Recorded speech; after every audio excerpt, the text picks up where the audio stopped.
Hay que cerrar los micrófonos y podemos empezar. Exactamente. Eh, en Se está. este, en este caso, pues además de coordinador, soy interviniente y trataré de ajustarme al tiempo como los demás.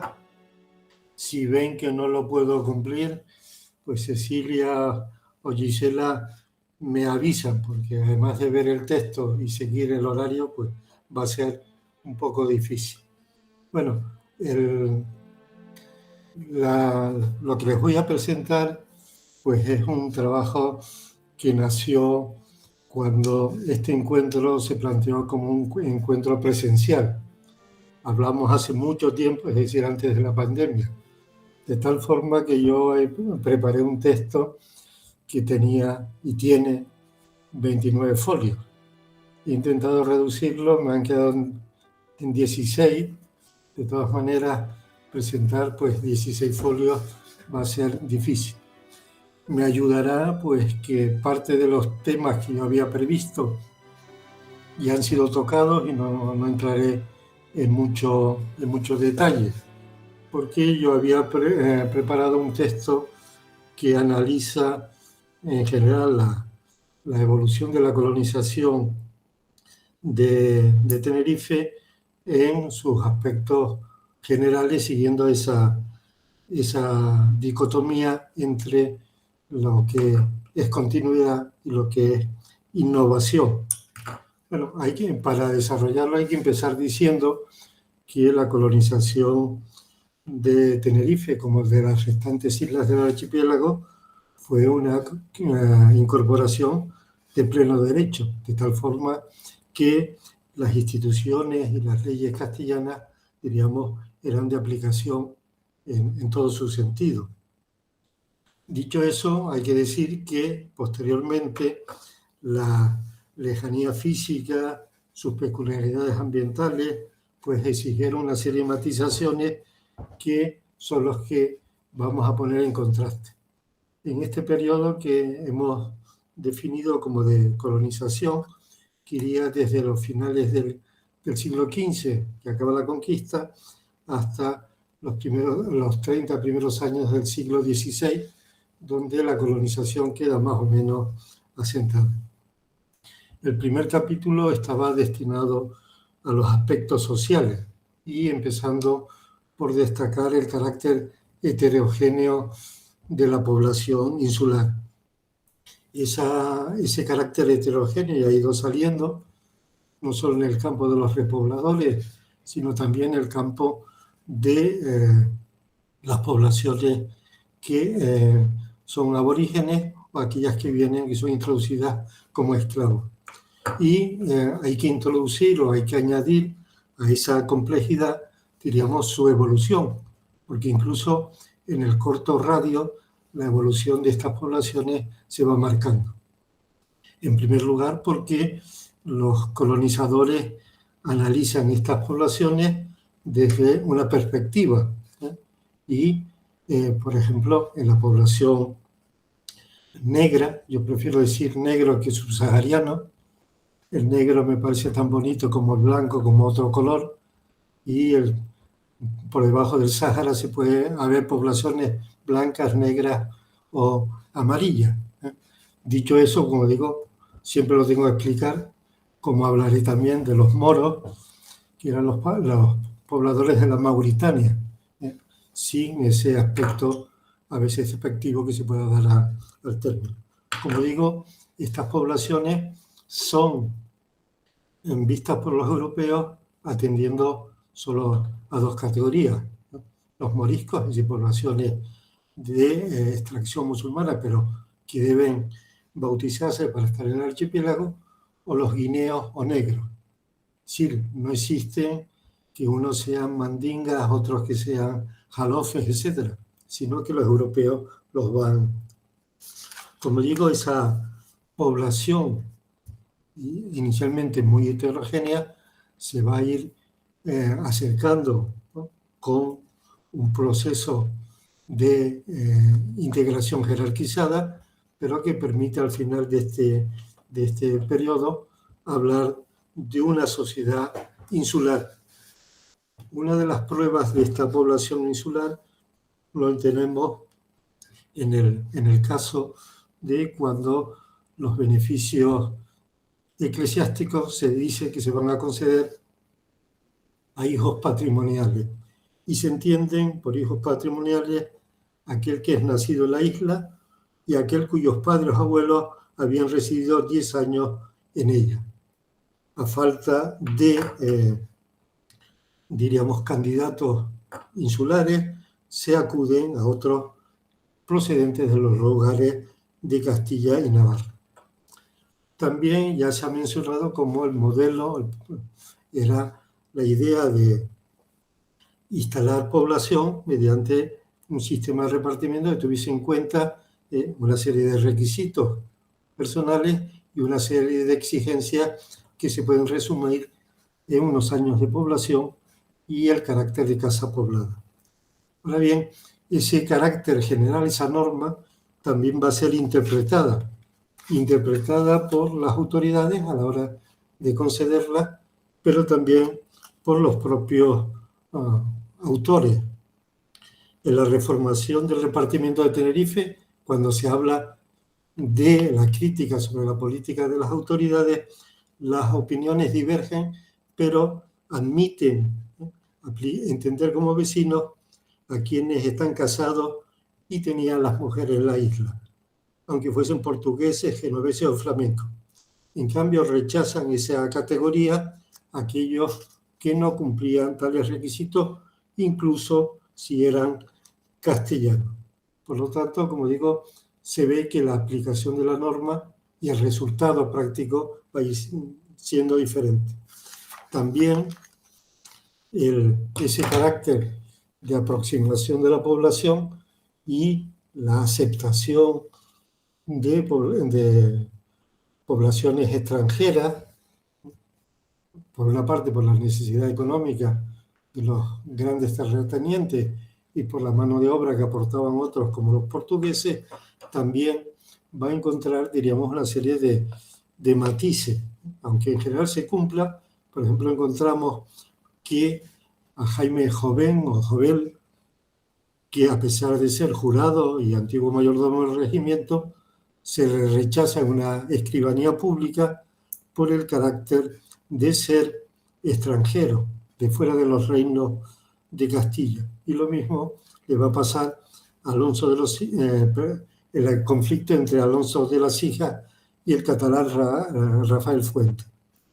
Fuente también fue separado de esa función en el envío a la corte, aduciendo que era no natural de estos reinos.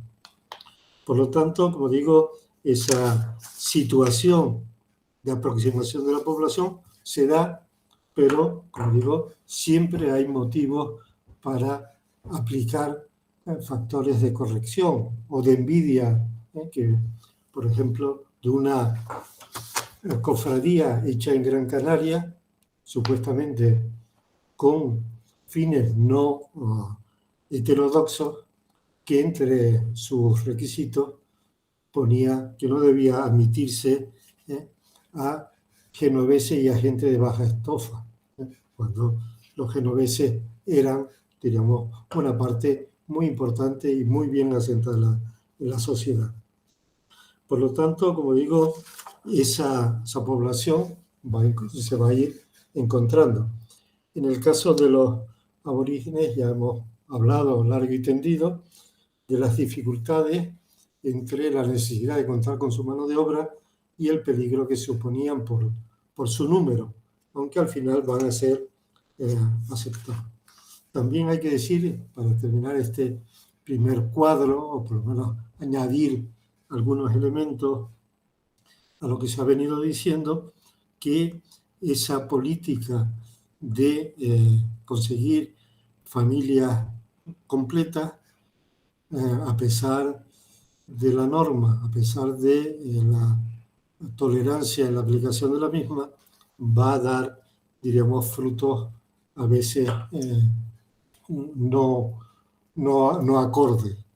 Eso se puede seguir muy bien a través de los testamentos. donde encontramos familias dúplices repartidas en el lugar de la isla, donde se hace el testamento, con bienes y familiares en la península, es decir, en Castilla, en Portugal o donde fuera. También esa fragilidad familiar a veces llega a efectos dramáticos, ¿no? El choque colonizador hace que encontremos una mujer aborigen, que declara tener 2 hijas en Castilla, de quien no sabe si son vivas ni tan siquiera cómo se llaman. Esta debilidad familiar también trató de ser aprovechada por las entidades encargadas de percepción sobre estas situaciones, cruzada, redención de cautivos, etcétera, con la oposición de las autoridades, ya que, diríamos, la situación familiar era muy. El segundo gran apartado era el relativo al marco administrativo. Ya decía que el marco debía ser el conjunto similar al castellano, pero vamos a encontrar toda una serie de adaptaciones, en unos casos para salvaguardar pues algunos hechos de la idiosincrasia. La oposición de la alcaldía o escribanía de Saca pues se explica porque iba contra los derechos de las franquicias insulares. En otros casos, aunque se pide el modelo a Castilla, pero fundamentalmente a Sevilla, vemos que, aunque la norma está en el archivo municipal, su aplicación, por ejemplo, en el caso del funcionamiento de los alguaciles mayores, difiere notablemente.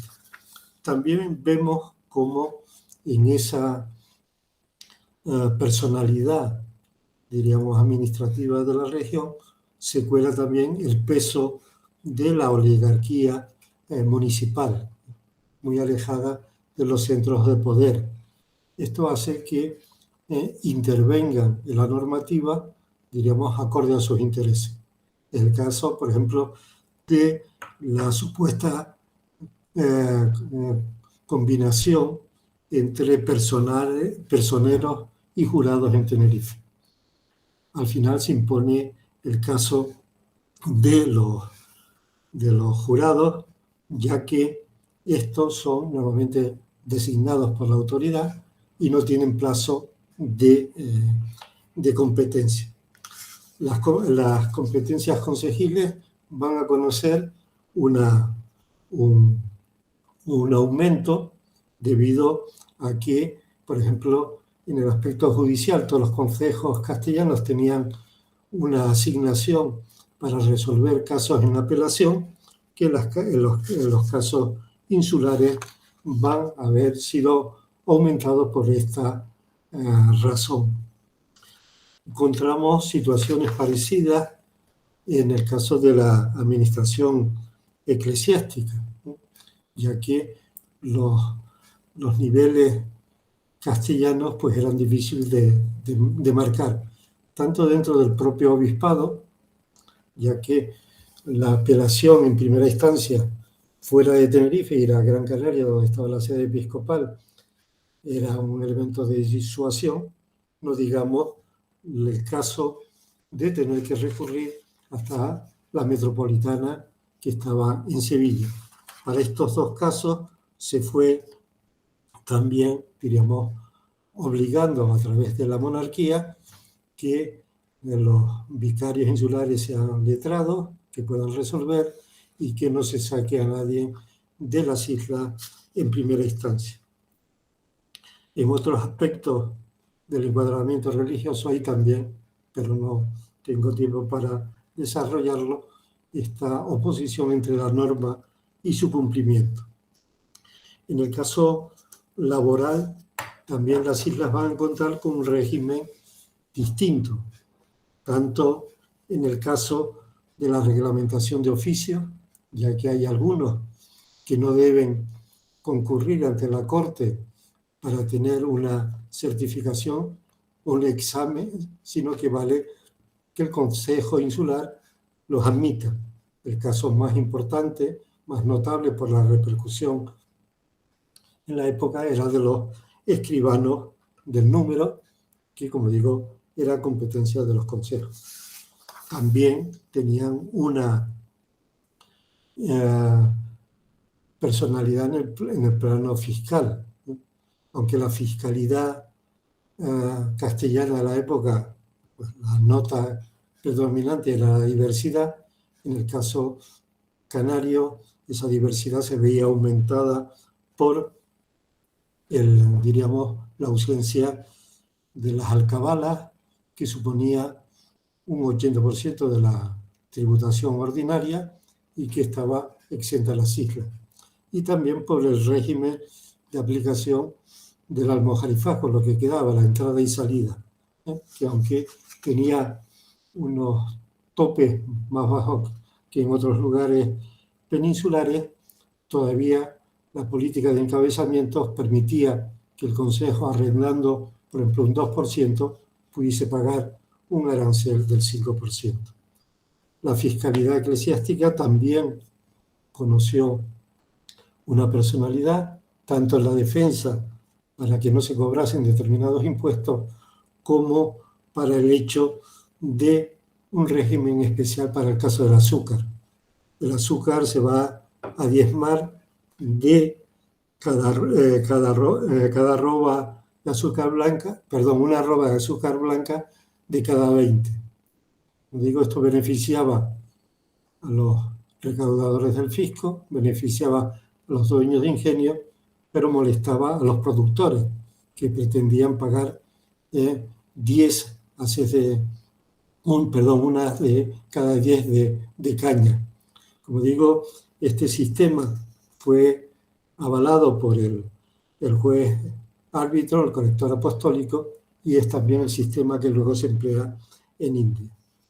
El tercer apartado, por presentarlo así de forma también muy rápida, es el de las actividades económicas. Aquí encontramos, digamos, la lucha entre la necesidad de atraer bienes y personal capacitado y, por otra parte, diríamos, favorecer el papel de los ya instalados. El jurado Juan Perdomo, al hablar de Tenerife, hace un largo alegato, primero, sobre determinados oficios que debían reservarse a los vecinos, arriería, albañilería, tapiería, y también lo encontramos en, diríamos, una disposición sobre los herbajes que se pagaban solo los no residentes en la isla, los que metían ganados de fuera. Como digo, después hay una serie de regulaciones que son propias, que van a estar en un vaivén. Para poner solo un ejemplo, el caso de la confesión de carreta. Inicialmente, las autoridades se quejan de la confección por gran cantidad de madera de distintas especies que se utiliza, y manda hacerlas con sobrecamas para que duren más. Los productores enseñan o muestran a las autoridades que los caminos de las islas no permitían eso y son aceptados. Lo mismo va a pasar en el caso de la ganadería, y donde la norma sevillana se copia, pero después se abandona porque las condiciones son muy distintas. Aquí también teniendo en cuenta los privilegios de la aristocracia.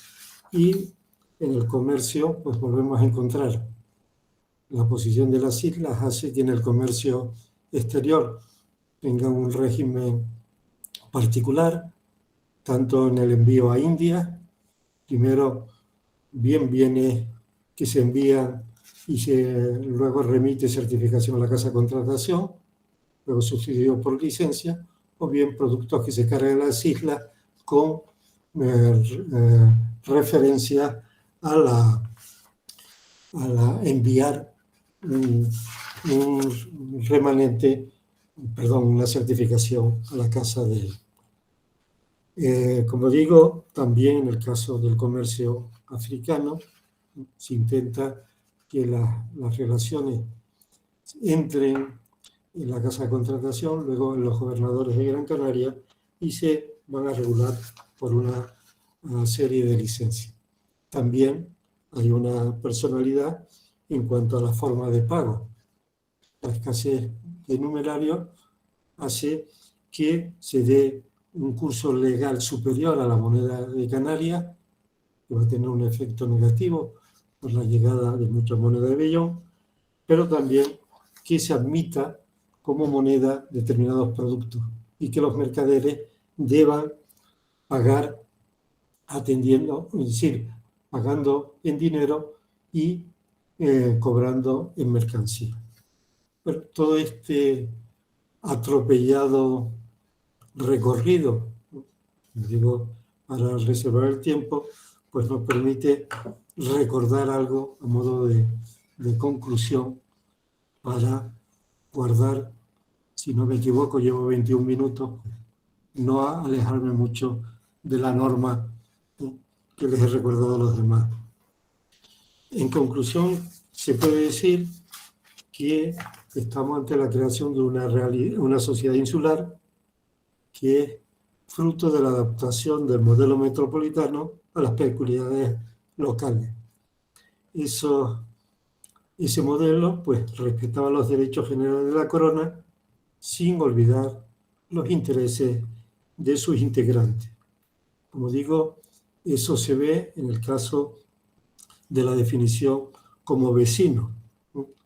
La norma se adapta para modificar la misma, para atender a la adaptación de ricos capitalistas, para atender personal de trabajo, aunque sea extranjero, y para ir adaptando a los grupos aborígenes. El único grupo que queda, digamos, fuera son aquellos que tienen una desviación de tipo religioso, que aunque inicialmente la Inquisición funciona de forma muy laxa en las islas, se irá imponiendo. Dentro de un panorama general donde las islas van cerrándose, ese carácter pionero muy abierto, donde todo valía hacia un sistema cada vez más jerarquizado con la recreación de modelos peninsulares. En cuanto al modelo administrativo, ya dije que el modelo es el castellano y fundamentalmente el modelo sevillano, pero con una adaptación que termina reconociéndose en el propio hecho de la creación de una audiencia privativa para las islas en 1526. Y hay otra forma de adaptación que va a ser común también con lo que sucede luego en India, que es el recurso legal al obedézcase pero no se cumpla. Ese requisito que pues hacía que se obedecía la norma que venía de la Corte, pero no se cumplía hasta su resolución. Mientras que iba y venía de la Corte, pues muchas veces se conseguía que el modelo no se aplicase.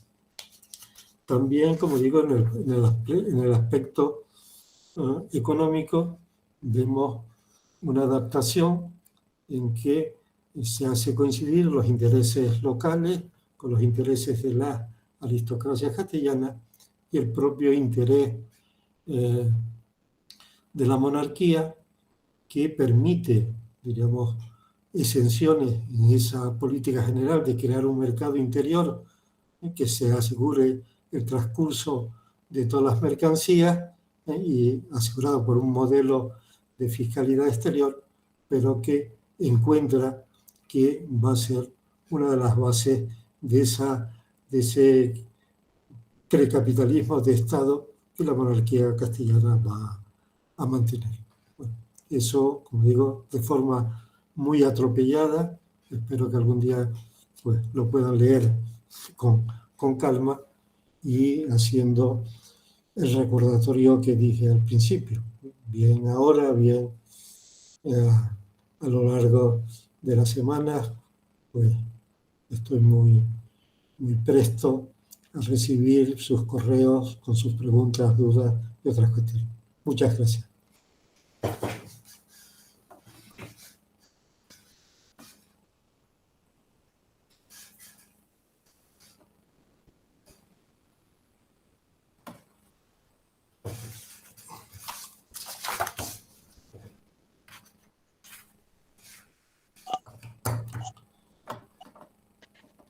Bueno, buenas tardes. Hola Mariana. Bueno, bien. Dejo esta duplicidad de ser ponente, coordinador, y para concederle la palabra a Mariana Zapatero. Como ya he dicho, pues no iba a ser presentaciones extensas porque Google y otros sistemas nos permiten evitar la larga relación. Como muchos de ustedes saben, su especialidad pues, se ha centrado en gran medida en los estudios económicos y de abastecimiento de la población, y en eso pues creo que también hay problemas de adaptación del modelo, transformaciones, atendiendo en este caso a unos nuevos escenarios. Sin más, pero con mucho gusto, pues le doy la palabra a Mariana. Bueno, Eduardo, muchas gracias y en principio quiero saludar, aprovechar este momento para saludarlos a todos, que hoy a la mañana no pude, estaba conectada escuchando, pero estaba andando, trasladándome. La verdad que la virtualidad nos ha llevado a la simultaneidad de obligaciones, nos ha puesto en ese lugar, con lo cual, bueno, muy complacida de este encuentro verdaderamente multidisciplinario.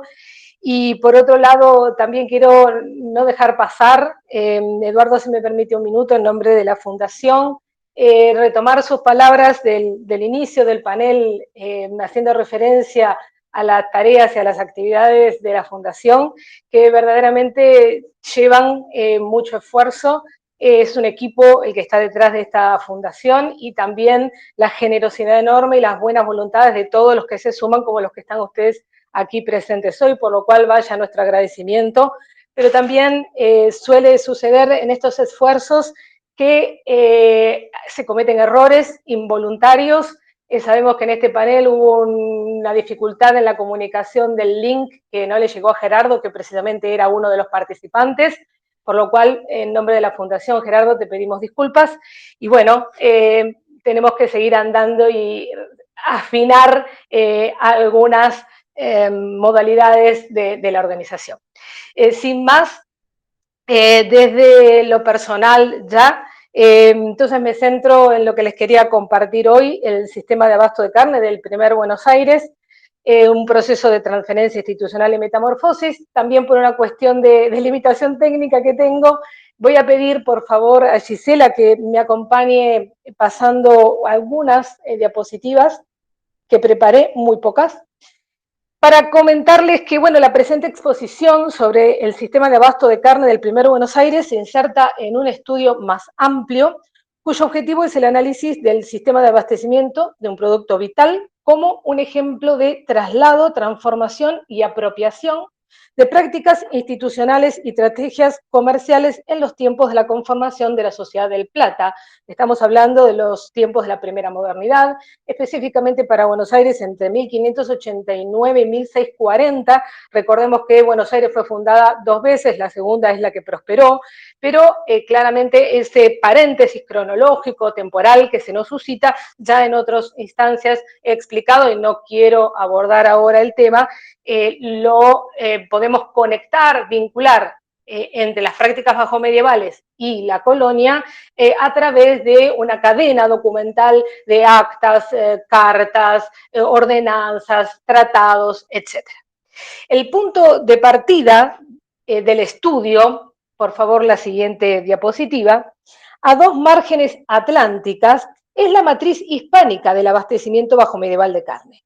Y en tanto ya ha sido definida de modo suficiente, nos permite plantear la hipótesis de una doble proyección geográfica y temporal del procedimiento de abasto en sus tensiones, litigios, las coyunturas del régimen, hacia el Río de la Plata como un proceso histórico de organización social del espacio practicado durante siglos en sucesivos marcos geográficos peninsulares que se extendió al mundo ultramarino, configurando el proceso de conquista y colonización con las propiedades que surgen del contacto y la transferencia, en la cual cada sociedad articula el modo de organizar sus territorios en orden a sus necesidades y a los recursos existentes.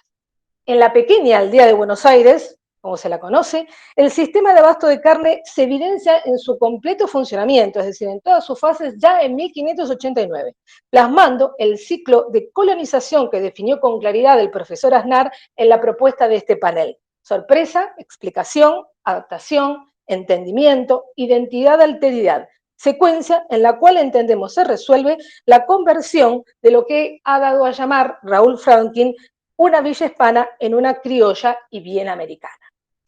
Quiero destacar una cuestión que es la inclusión de la cartografía. A mí me interesa mostrar la participación también de los mapas en la construcción de estas identidades territoriales, visualizar cómo el discurso cartográfico al recrear elementos de diferenciación y calificación del espacio contribuye a la conformación de una imagen territorial.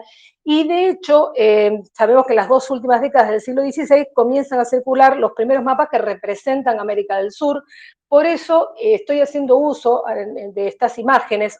Este mapa es de Agnese, luego también el anterior era de Ondius, y también vamos a ver una imagen de una primera estampa de lo que fue Buenos Aires pocos años después de su fundación, de la primera, de hecho.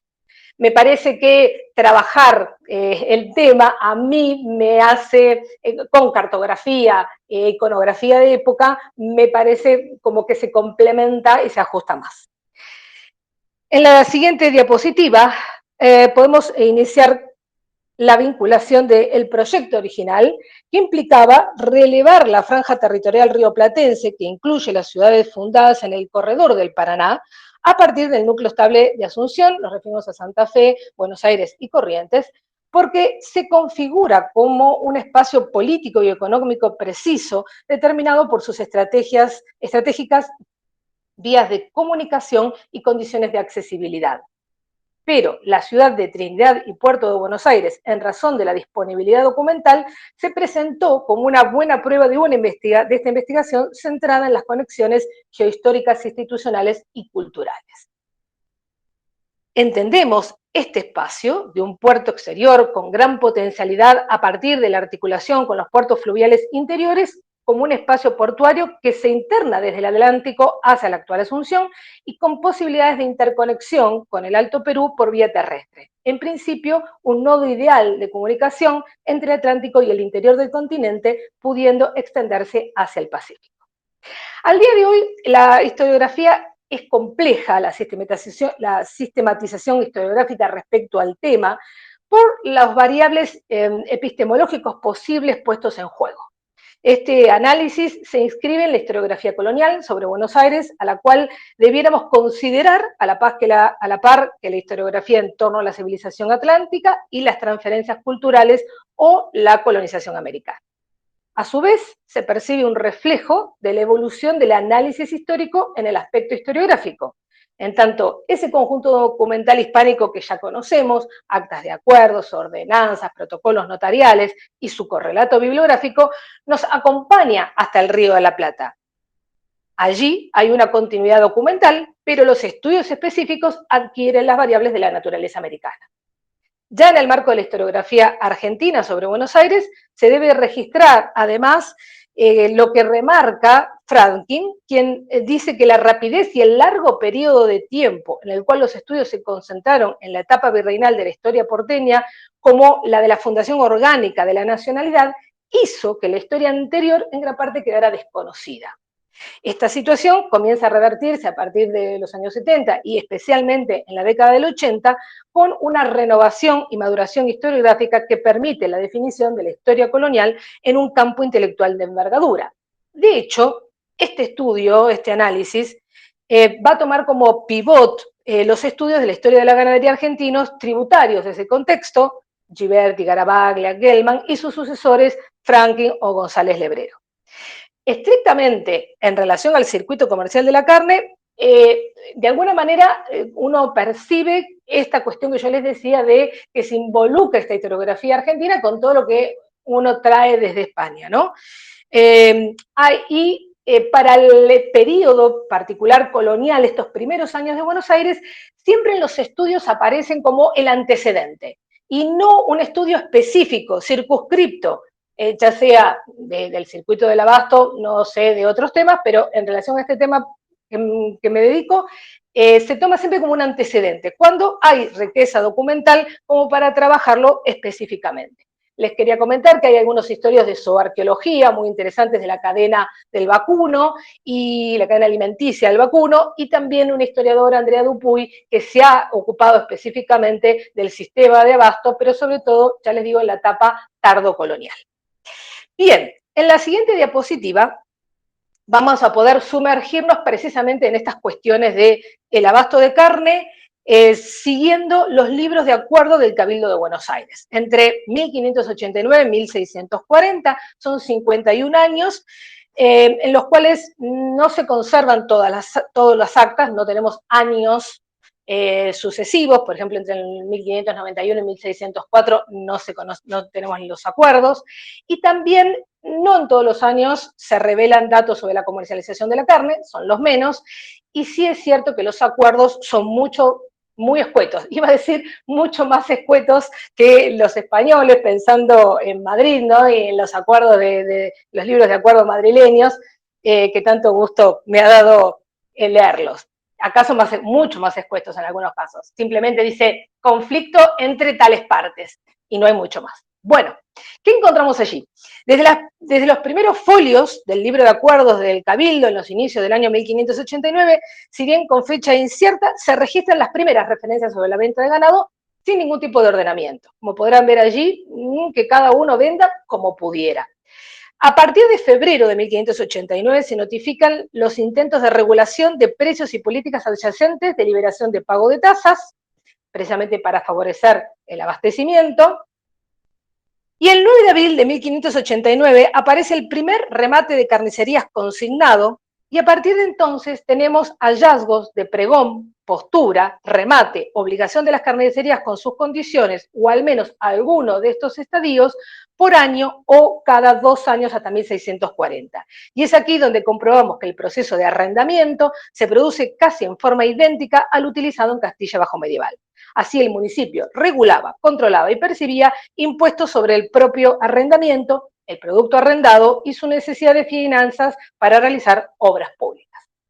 La obligación, con condición de monopolio sobre la matanza y venta de carne, significaba dar abasto 2 veces en la semana en verano y una vez durante el invierno, sábado y martes generalmente, estipulando calidad y precio, cuya contrapartida es en el desarrollo del sistema las reiteraciones de problemas y ordenanzas, exigiendo el cumplimiento en todos o alguno de sus términos, si bien se fijaban garantías de cumplimiento a través de la presentación de fiadores. Es decir, por igual, estadios del sistema de arrendamiento público por el cual las autoridades concejiles bajo medievales delegaban en particulares el aprovisionamiento regular de productos básicos bajo normativa y control de las autoridades. Allí les cito esta obligación, una obligación de abasto de 1605, donde va a aparecer uno de los abastecedores, un personaje paradigmático dentro de este sistema de abasto de carne durante estos años. Bueno, es causa de otros comentarios, pero para que puedan observar cómo se mantiene, por ejemplo, la misma utilización del vocabulario, del discurso, que luego eso con el tiempo podríamos ver que se va a ir evolucionando dentro mismo de Buenos Aires.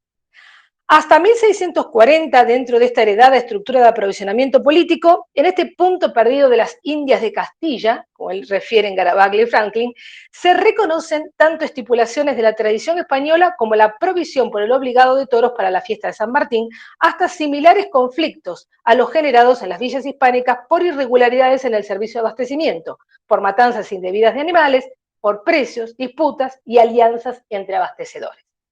Si bien las modalidades de organización hispánica del espacio local, cabe destacar que llevada adelante por hombres que habían sido vecinos o soldados en Asunción o en tierras peruanas, con lo cual eran sabedores, eran experimentados en la configuración del sistema, decía, ¿no?, que las modalidades de organización hispánica del espacio local, debido a las condiciones del medio geográfico y la misma situación inicial, precisamente esto se estaría correspondiendo con los 2 primeros pasos que refería el profesor Aznar de sorpresa ante una geografía y una humanidad desconocidas o desdibujadas por ensoñaciones míticas, el intento de explicarlas y vivirlas desde los propios parámetros, según palabras del mismo profesor. Ahora bien, en contrapartida, en la siguiente diapositiva, lo que voy a mostrar precisamente son las diferencias, lo diferencial.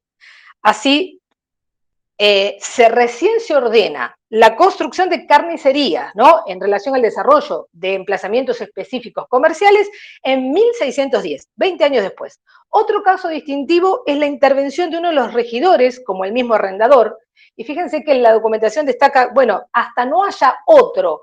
Claro, bueno, se remata la carnicería de Juan de Castro, que era regidor, porque recordemos que una de las limitaciones al ejercicio del carnicero en España era precisamente ocupar cargos públicos, tratando de velar por el buen cumplimiento de las actividades vitales de abastecimiento de la ciudad, ¿no? También aparecen otras causas diferenciales, los motivos que pudieran hacer quebrar o perjudicar el abasto. Matanza de ganado en los navíos, que al desembarcar se vendería, y por vía de concierto, es decir, quienes vendieran su propia hacienda en paralelo al obligado, restándole ventas. En este recorrido documental de los acuerdos del Cabildo, hemos valorado las generalidades sobre el abasto de carne en la etapa de vida inicial de Buenos Aires, aunque esto habilita un análisis pormenorizado de los sucesos con la complementariedad de otro tipo de fuentes, por ejemplo, los protocolos notariales, que permiten explicar la forma de producción urbana y rural, las relaciones sociales, económicas y laborales que se generaron, para lograr no solo la definición de la gestación y funcionamiento del mercado de carne, sino también su inserción en una estructura económica social que lo determina y manifiesta, por ejemplo, la evolución de la figura del obligado, los estancieros, la formación de una red de productores comercializadores interesante de conocer y que precisamente en conjunto con Cecilia Bar estamos atrás de los archivos, porque lo que hay que entender también en esta tradición documental es, bueno, la tradición archivística, dónde se conservan en Buenos Aires, y el acceso a los mismos, todo lo cual también hace muy interesante esta apuesta en estos tiempos. Bien, para la siguiente, por favor, Gisela, diapositiva, es de alguna manera proponer, en los minutos finales que me quedan, las lecturas factibles como observaciones finales, ¿no? Buenos Aires fue fundada por segunda vez en 1580 y entonces lograron convertirla en un puerto de tráfico lícito e ilícito entre el Atlántico y el Camino de Potosí, actividad que fomentó el crecimiento económico y demográfico de la ciudad, que empujará al proceso de ocupación del hinterland agrario de la villa en función, en primera instancia, de la alimentación de sus habitantes. La explotación y peculiar desarrollo del ganado vacuno, extracción de cuero y consumo interno, se destacó en la prematura dinámica económica, sustentada en favorables condiciones ecológicas para la cría de grandes animales y el cultivo de cereales, pero en particular la ganadería alcanzó una situación floreciente a mediados del siglo XVII, cuando las estancias con sus poblados constituyeron centros de colonización pecuaria que se extendieron por toda la zona rioplatense. He aquí, a mi entender, los siguientes pasos a la sorpresa y a la explicación que refería el profesor Aznar, que serían, lo cito, los consiguientes procedimientos de adaptación. Estos abarcan todos los aspectos, tanto materiales como culturales. El cambio comienza por un nuevo entendimiento, el del clima, la flora y la fauna, y le sigue la pugna entre identidad y alteridad y la contemplación del otro, los cambios en el vestido, la dieta. El punto de partida e inicio de este proceso de colonización es el espacio castellano, desde el cual el núcleo poblacional de recepción, el Río de la Plata, se define como una sociedad de frontera y debe valorarse en su consustancialidad. En sus términos teóricos, de aquella sociedad de frontera interesan las prácticas y representaciones de sus actores, espacio donde el orden social embrionario, apenas vinculado al Estado, podría suponer una conflictividad más aguda que en otras partes, y sería entonces la traducción de una incapacidad del Estado en imponer su autoridad. Sin embargo, no necesariamente esta anomalía se debe entender como propia de la frontera o más acentuada en los espacios fronterizos ni destinada a desaparecer por el progreso político. Algunas interpretaciones apuntan a no considerar a priori la sociedad de fronteras como espacios aparte, en tanto lo que da cohesión a una sociedad necesariamente tiene que ver con la forma como se vincula con otras sociedades. En sus términos históricos, Buenos Aires se ubicaba por partida doble en la frontera, de los dominios de la monarquía y del mismo virreinato del Perú, dentro del cual se incluía jurisdiccionalmente. Sin embargo, se identifica un proceso jurídico de larga duración, un conjunto complejo de soluciones que permitía gestionar y hacer efectiva la repoblación, que serviría de igual manera a la situación urbana desarrollada en América a partir del descubrimiento. El objetivo principal de consejos y cabildos era la preservación del término y recursos de la localidad a favor de los vecinos de la misma y el bien común en función de velar por la calidad de la vida urbana. El proceso jurídico se cumple igual una vez asentados en territorio americano. Se entregaban a la tarea de regular la normativa que accionaban a las instituciones locales y a las actividades de los pobladores, según las prioridades vitales de los núcleos de población y aplicando el esquema hispano de establecimiento en territorios controlados que garantizaría la permanencia a través de un corpus de ordenanzas cuyas temáticas de agregación eran el buen gobierno, el régimen interior y la regulación económica. En las disposiciones que compartimos en torno al abastecimiento de carne, se observa similarmente en ambas márgenes atlánticas una política y una actuación normativa que entran en competencia y crean tensiones. Pugnas por los márgenes de ganancia de los abastecedores, por los recursos fiscales y, en el caso de los productos alimenticios de alta demanda, como la carne, por el monopolio sobre la venta, en tanto dichos ingresos eran un soporte fundamental de las arcas municipales.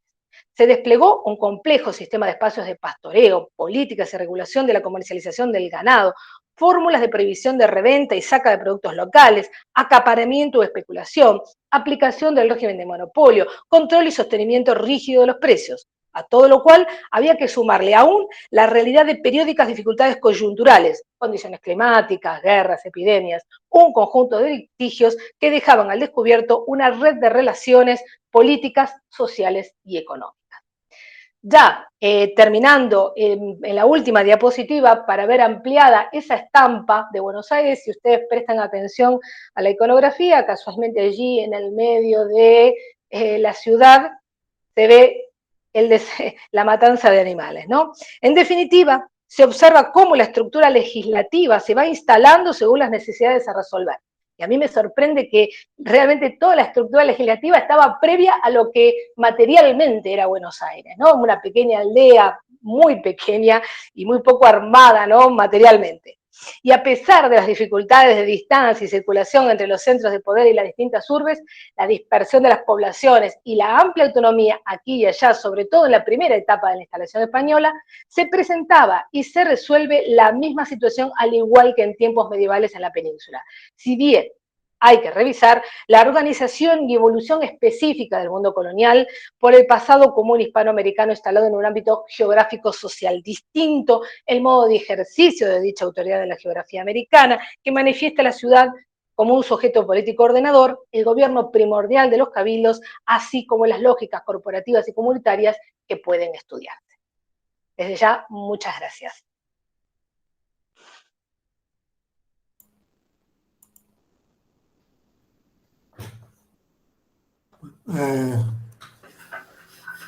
Muchas gracias, Mariana, por este ejemplo, ya en la otra orilla del Atlántico, de esos procesos de adaptación al medio, y que es lo que al final a todos nos interesa, ¿no?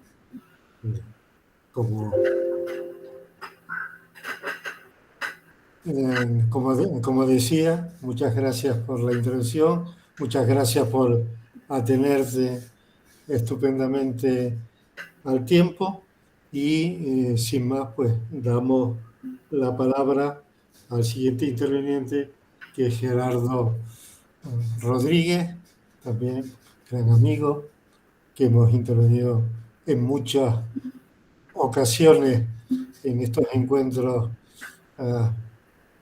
entre las dos orillas, y que su es más que especialidad, su campo de atención últimamente tiene que ver con el mundo de la cultura, el mundo de los sentidos, la apreciación de las nuevas realidades, y que desde ese punto de vista pues nos va a dar una visión más de lo que es ese proceso de adaptación al territorio en en el análisis de aquellos elementos que se pueden aplicar, aquellos que deben cambiar y aquellos que por razón de incrustarse en la mentalidad pues perviven a lo largo de siglos y siglos, muchas veces cuando la realidad económico-social ha variado, pero está en el pensamiento colectivo.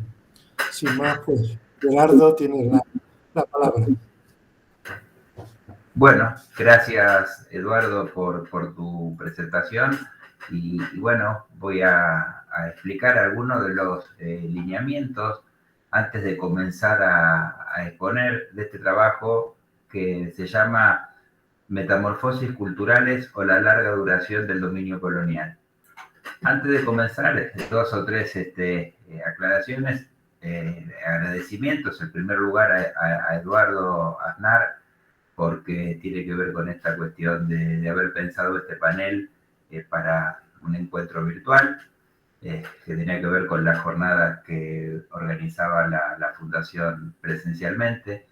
Cuando este panel se transformó en un panel virtual, y en función de una labor que la Fundación viene realizando en todo lo que tiene que ver con la difusión y con todo lo que tiene que ver con la posibilidad de abrir al mayor, a un amplio público, mucho más allá que los especialistas.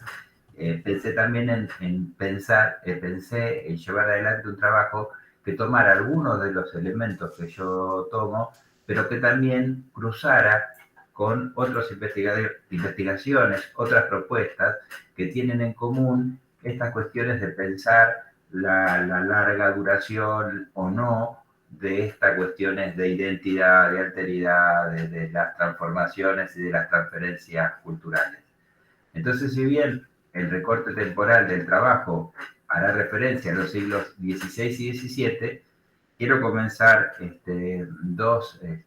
esta exposición leyendo dos fragmentos documentales que son mucho más tardíos porque están fechados entre 1700 y entre fines del 1700 y comienzos del 1800, para ejemplificar lo que quiero plantear o las consideraciones que quiero dejar en discusión. En las primeras de dichas situaciones es un bando del 3 de septiembre de 1806, donde señalaba los desórdenes ocasionados por varios jóvenes y personas de menor edad de todas clases sociales que se juntaban para imitar en juego, y cito el bando, el ataque y reconquista, usando en él de pólvoras, balas, piedras y palos, y siendo urgentemente preciso cortar de raíz tal desorden que influya también en partidos y enemistades entre los individuos de distintos barrios o cuarteles. Ordenó a los padres tutores, amos o encargados de las indicadas personas, cuiden de separarlos de él. Corrillos en los cafés, tumultos, juntas, forman parte de esta versión patriótica que aquí llaman juego de ataque y reconquista, de los tradicionales moros y cristianos. Además de reflejar la efervescencia de aquellos tiempos, el texto pone de manifiesto la violencia de este tipo de juegos tenía implícita, dado que había encuentros físicos que llevaban a cabo en distintos lugares de la ciudad, que llevaban desde piedras y palos, que podían ser armas caseras y de ocasión, a armas más letales, como podían ser la pólvora y las balas. La segunda de estas expresiones, el mismo Cabildo de Buenos Aires, felicitaba en el año 1777 al victorioso capitán Pedro de Ceballos por la segunda conquista de la colonia de Sacramento, que constituye, según los cabildantes, un nuevo motivo para que toda esta América meridional rinda a vuestra excelencia los homenajes de gratitud que debe como a su libertador.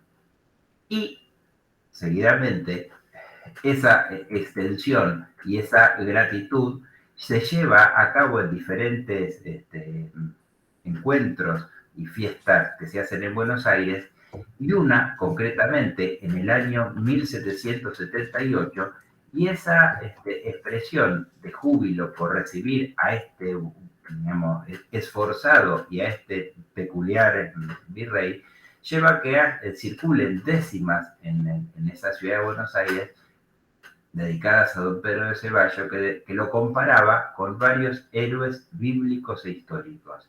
Entonces, esas décimas que circulan en la ciudad dice: que Ceballos, en lo esforzado, se parecía a Sansón, en la ciencia a un Salomón, un Carlomagno en prudencia. Bueno, fuerzas y figuras bíblicas de buen gobierno para todos conocidos, pero sobre todo aparece la figura de Carlomagno. Entonces, estas dos fuentes, o estos dos textos, las cuestiones del bando de los cabildantes, de esta décima anónima de principios del siglo XIX, nos encontramos con esta cuestión de la importancia de esta tradición medieval en el mundo americano. Y concretamente, cosas muy diferentes, desde la figura de Carlomagno a la fiesta de moros y cristianos. Entonces el tema es, bueno, ¿cómo se pueden establecer estas relaciones entre Carlomagno, la fiesta de moros y cristianos, y cómo se desarrollan estas cuestiones que tienen que ver con la larga duración del dominio colonial? Para responder a estas preguntas, recurriré, como yo decía al inicio, a algunas de mis propias investigaciones, pero fundamentalmente al trabajo de colegas, tanto americanos como europeos, que han trabajado estos temas desde la historia, desde la literatura, desde la antropología, en particular Milena Cáceres Valderrama, Javier Campos y Fernández de Sevilla, Gloria Cristina Flores Dávila y Hernán Taboada. Con respecto a Carlomagno en América, la herencia inmaterial de Carlomagno es una propuesta, una sugerente propuesta de trabajo de Gloria Cristina Flores Dávila, colega de la Universidad de San Marcos, en Perú, para estudiar la presencia en América de los ideales que representa y que difunden a través de varios canales y obras, de festividades religiosas a los carnavales, de las puestas teatrales a los sermones. Carlomagno expresa en América el ideal de buen gobernante, asociada a la del buen guerrero y buen cristiano, que se convirtió en real defensa frente a los musulmanes de la marca hispánica y en defensa imaginaria a partir de la literatura, en especial de los cantares de gesta, de la tradición que hace presente a Carlomagno en las cruzadas, transformándola en un verdadero mito. Carlomagno como defensor de la cristiandad medieval ante los moros y musulmanes de la Edad Media, Carlomagno como defensor de la cristiandad moderna frente a los moros, musulmanes y turcos, Carlomagno como defensor de la cristiandad hispánica frente a los musulmanes y nativos de las diferentes geografías de la monarquía hispánica. De esta forma, en América y a partir del siglo XVI, se llevan a la práctica una serie de operaciones que asociaban al bando de los buenos y al bando de los malos desde una perspectiva étnica, social, cultural, con los cristianos históricos y contemporáneos representados por los españoles y los criollos, y los moros, los históricos, los que llegaron a América en los barcos y los nativos americanos. Esta vinculación entre moro y nativo resultó fructífera para asociar ambos con los aspectos nativos de una sociedad y difundir el temor hacia ellos, tal como lo demostró en profundidad Hernán Taboada. Los primeros antecedentes de representaciones del musulmán en el área andina se pueden rastrear en el ámbito del teatro colonial que se desarrolló en el Virreinato del Perú desde mediados del siglo XVI. Las obras de teatro, así como las fiestas religiosas, fueron algunas de las formas que tomó la práctica evangelizadora. Desde la actualidad podemos reconstruir este aspecto del mundo colonial a partir de los relatos en torno a dichos eventos, así como las obras escritas que han quedado. Existe una pieza, que es la que también yo he trabajado, vinculada a la comedia de la Virgen de Guadalupe y sus milagros, del fraile guadalupano Diego de Ocaña, que esta obra tenemos noticias de que se ha hecho dos puestas en escena, en el mismo que las hizo representar el propio Fray Diego cuando estuvo en América, una llevada a cabo en Potosí en el año 1601 y la otra llevada a cabo en Chuquisaca en 1602. En este texto lo que hay es toda una idea de transmitir, tal cual hemos estudiado Javier Campos y Fernández de Sevilla, como yo les decía en mis propios trabajos sobre este autor, se puede ver cómo hay toda una serie de difusión de la presencia del culto guadalupano en América, pero no solamente del culto guadalupano, dado que se transmiten incluso milagros y hay copias textuales de algunos libros de milagros de la Virgen de Guadalupe, sino que también empieza toda la cuestión que tiene que ver con la discusión, ¿no?, que hay entre Nuestra Señora y un moro. Entonces, lo que le está diciendo Nuestra Señora al moro es que deje de una buena vez seguir al culto de Mahoma, que el tema de Mahoma lo aleja de la verdad, lo comete en alguien que es mentiroso, incluso, como en el caso de esta representación, se lo está acusando de haber cometido un asesinato que él no ha cometido. Entonces él le dice que evidentemente él se va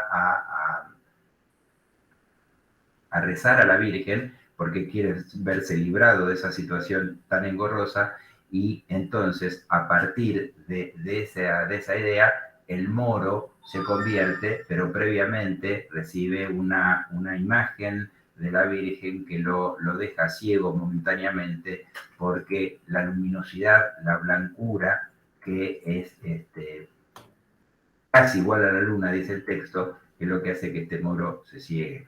Entonces vemos así como esa intervención guadalupana tiene aquí también una acción concreta y vinculada con un caso concreto como es el moro.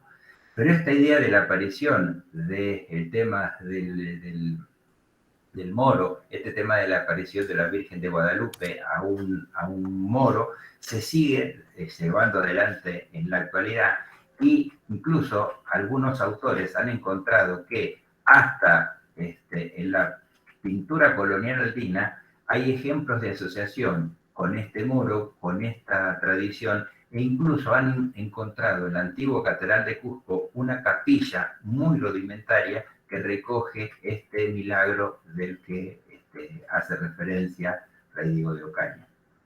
Con respecto a las fiestas de moros y cristianos, en diferentes ciudades de Perú, de Guatemala, de Brasil, de Ecuador, de México, coincidiendo con las fiestas patronales, se hacen representaciones de las llamadas danzas de moros y cristianos, con interesantes variantes y que cientos de años de distancia las separan de la versión original hispánica para verlas en otras fiestas que en muchos casos tienen un origen común, pero en otros distan bastante de ser estas representaciones.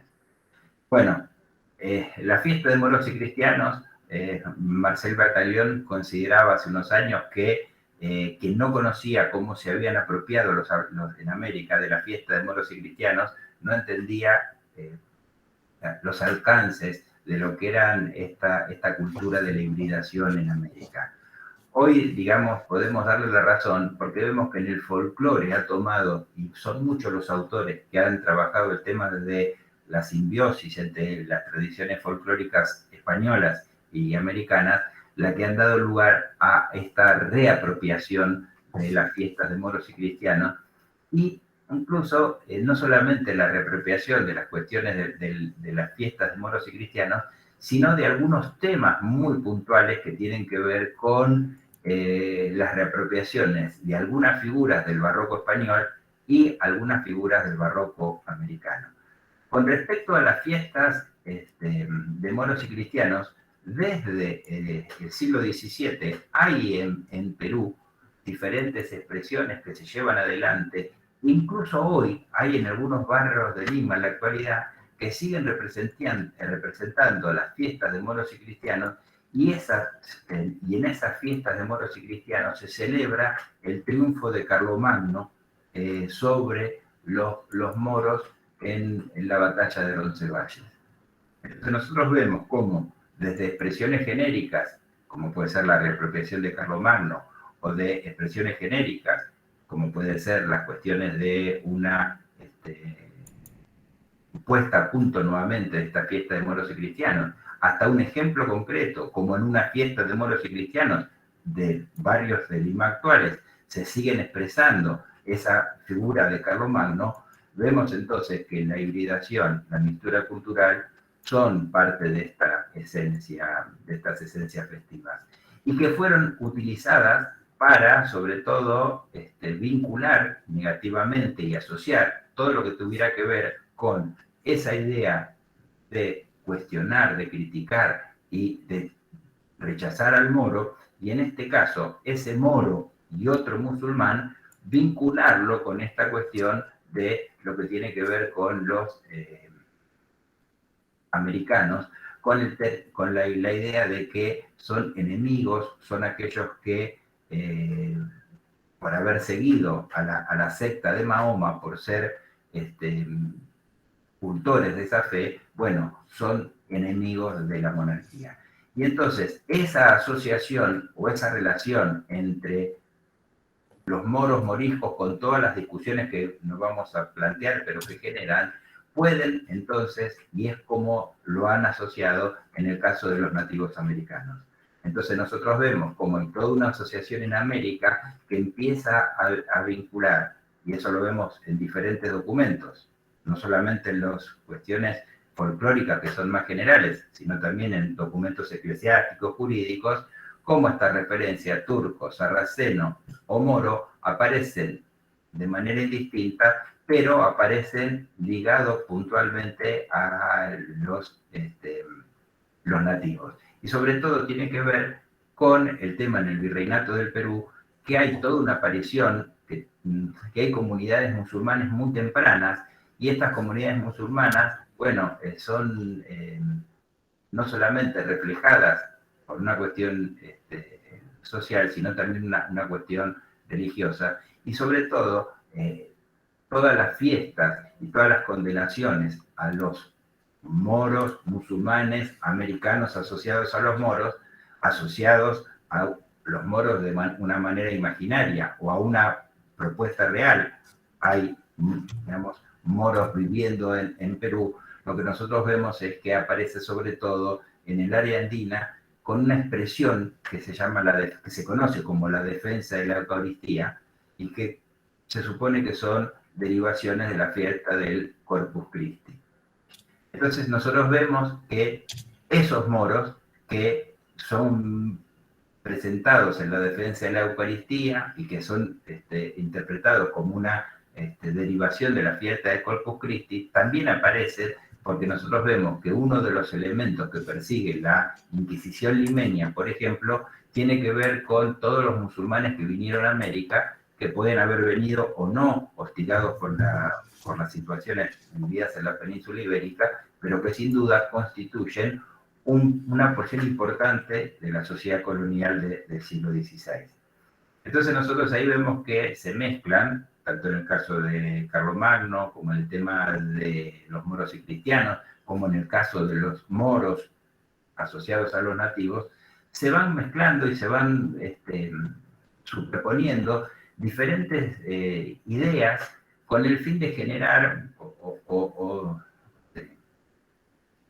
de alguna manera, no me sale la palabra, pero digamos, dar pie o dar sustento ideológico a una especie de una nueva cruzada, ¿no? En donde la Iglesia Católica aparece como la que va a llevar el triunfo, y eso lo han demostrado puntualmente a nivel de las imágenes, tanto Teresa Gisper como Ramón Mujilla Pinilla, que han abordado en sus trabajos el paralelismo que hay entre imágenes indígenas, imágenes de musulmanes, y cómo esto se lleva a cabo a lo largo del siglo XVI, a lo largo del siglo XVII, y cómo incluso en 1610 el arzobispado de Lima lleva a cabo toda una serie muy profunda de reformas con la idea de extirpar las idolatrías que se han desarrollado en el territorio. Esos son algunos de los ejemplos. Podemos tomar otras imágenes pictóricas. Hay, por ejemplo, lienzos de Matamoros que están en el Museo de Pedro de Osma en Lima, también de principios de fines del siglo XVI. Tenemos relieves que están en Arequipa del siglo XVII. Hay un mural de la iglesia de Huaro en Cusco de mediados del XVIII. Todos estos que empiezan a utilizar esta idea de, como dice Lucila Iglesias, quien ha hecho estos estudios, un desarrollo iconográfico, pero una asociación de la idea del Santiago Matamoros español con la idea de Santiago Mataindios en el caso peruano. Entonces, simplemente, y esto era lo que quería compartir con ustedes, comencé este recorrido con las referencias a los cabildantes del siglo XVIII y comienzo del XIX, ¿no? Que acompañé con unas anónimas décimas laudatorias al virrey Cisneros para ejemplificar las metamorfosis culturales o la larga duración del dominio colonial a partir de unas consideraciones breves a la fiesta de moros y cristianos que hicieron posible la presencia de Carlomagno en los Andes desde el siglo XVI, ya transformado en un personaje histórico. En los diferentes relatos analizados o las imágenes iconográficas que los autores hacían referencia, se distingue que esta transición hacia una nueva cosmovisión, hacia una nueva jerarquía, que tiene que ver con valores y sentidos, porque cada una de estos ejemplos, nosotros señalamos algunos que tenía que ver con cómo se lo asociaba al virrey, o cuando se daba el milagro que la Virgen intervenía y cegaba un moro, pero siempre acompañado de elementos culturales que también son sensoriales, son un claro ejemplo de esta idea de un dominio del Imperio Español, que no podía sostenerse solamente por la fuerza o por la eficacia de una administración eficiente, sino que tendría que tener una cultura común extendida, que se basara no solamente en la idea de la imposición de la fe, de la lengua y todas estas cuestiones, sino que tenía que ver también con una aceptación no muy compleja y llena también de rechazos y de cuestiones que tuvieran que ver con incluso hasta negaciones de esta común cultura compartida. Entonces esa era la idea que yo quería compartirles hoy, cómo era posible encontrar, y lo hemos visto aplicados desde la primera de las exposiciones que tuvimos esta mañana, hasta la de Mariana, que hablaba en el caso mío con diferentes ejemplos en diferentes lugares, cómo está presente este diálogo entre esa cultura hispánica y esas tradiciones locales. Gracias. Bien, gracias, Gerardo. La cámara no debe ser que se cansó ya de mí, de tanto rato, pero sigo estando aquí. Muchas gracias por tu intervención, que como decía al principio, pues nos permite analizar toda esta cuestión de la relación dialéctica entre la permanencia y la transformación, que llega hasta el campo de la cultura y de las mentalidades. Hemos hablado de aspectos económicos, de aspectos administrativos y, como digo, llegamos también a los políticos y a los culturales. Y todos estos campos van a ser analizados. Y siempre en la búsqueda del sujeto, porque toda historia o historia social no es nada. Todos nuestros estudios tratan de analizar cómo esa persona que era castellana y que termina viviendo en Buenos Aires, o un indígena canario de una isla que pasa a otro y termina transformando su vida, cómo vive. Ese es el horizonte que debemos buscar, más que esas grandes telas generales, como digo, que son muy bonitas, están hechas, pero que hay que buscar, digamos, los detalles. Sin más, agradeciéndote la comunicación y el guardar el orden establecido, vamos a pasar la palabra a otro gran amigo y otro colaborador habitual de estos encuentros de las dos orillas, que es Martín Ríos, ¿no? Como digo, pues con la alegría de volverlo a ver, aunque sea por estas imágenes que la gente del medievo creía que eran muy imperfectas, muy borrosas, como los espejos o como la imagen en los ríos, pero no tenemos otra y, como decía hace un rato, hay que descubrirlos y descubrirnos en estos medios. No nos queda otra. Martín, tienes la palabra. Ciertamente, querido profesor Aznar, hay que descubrirnos, redescubrirnos, reinventarnos de cara al siglo XXI. Muy buenas tardes a todas y a todos, ahí en Buenos Aires, en Mar del Plata, por supuesto, en las Islas Afortunadas. Es un auténtico placer volvernos a encontrar, aunque sea de forma virtual. Es una de las pocas cosas buenas que nos ha traído la pandemia y bueno, confío en que sus ciudades, esta misma pandemia, vaya remitiendo y todos ustedes se encuentren lo mejor posible. En primer lugar, me disculpo de verdad muchísimo con los colegas que han hablado a primera hora de la mañana. Yo estaba dispuesto para participar escuchándoles, pero bueno, como les puse en el correo, me han convocado, me ha hecho un citatorio el rectorado para un concurso de oposición. Estuve en la comisión y bueno, como ustedes saben, estos casos son ineludibles. En segundo lugar, por supuesto, agradecer al profesor Eduardo haberme invitado una vez más a formar parte del panel y a la Fundación para la Historia de España, representada en esta ocasión por Mariana Zapatero y Gisela Coronado. Muchísimas gracias por todo su trabajo, sus empeños y esta labor que están realizando para integrarnos y darle una nueva vida a la Fundación. He dividido mi exposición en tres partes. Espero limitarme a los 20 minutos. Profesor Aznar, indíqueme si me excedo para irnos a comer. Asumo que en Argentina estaréis muriendo de hambre ya. Así que nada, sin más dilación, empiezo hablando sobre el título, ¿no? La escritura como apropiación, los relatos de conquista y la construcción de un nuevo mundo. Como bien saben, en México en particular, entre el año 2019 y 2021, hemos estado inmersos plenamente en el proceso de las conmemoraciones de esa gesta castellana, cortesiana, y ha traído pues un montón de reflexiones, y el trabajo que presento esta tarde se inserta en una amplia disertación, ¿no?, sobre cómo repensar esos procesos de reconocimiento, conquista, colonización, integración de las tierras americanas, en particular de la Nueva España, a la monarquía.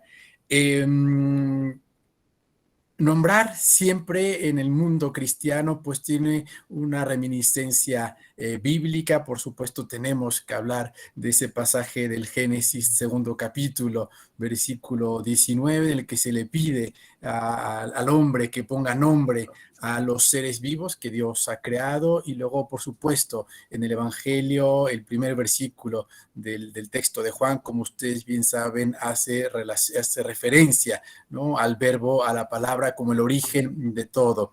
Y por lo tanto, en un mundo que está construyéndose, la palabra se transforma naturalmente en la capacidad de enunciar, en la capacidad de nombrar y en el vehículo para apropiarse de esos nuevos espacios. Por lo tanto, como hemos venido analizando, se trata de una sociedad cristiana que se proyecta sobre los espacios americanos y que por lo tanto, nutrida con ese bagaje intelectual y cultural, va incorporando a ese nuevo mundo. Un nuevo mundo que, como ustedes recordarán, fue bautizado así por el propio Pedro Martí de Anglería en 1516 en sus décadas. Pero, ¿qué significa ese nuevo mundo? ¿Cómo darle forma a un nuevo mundo? De momento me parece que podemos dividir al menos en dos grandes problemáticas o dos grandes elementos nuevos ese nuevo mundo. Una nueva realidad geográfica constituida obviamente por el relieve, ¿no?, las montañas, los ríos, los lagos que van encontrando los exploradores, y por supuesto por una nueva realidad humana.